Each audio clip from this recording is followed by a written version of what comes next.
From last time, I did a couple of things off camera. I feel like playing at Minecraft talking about off camera.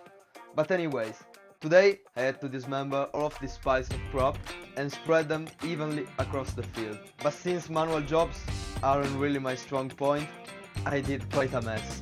But still, I'm happy because I tried. But after that, since to make all of these piles I asked for my uncle's help, I decided to help him out, spread them across this field too. But then, since I realized that there wasn't enough, I went out to pick up some more. And for that day, it was basically it. But the next day, since I wasn't satisfied with my job, I was back out here in the field to fix all of its problems. And well, I think it turned out pretty good.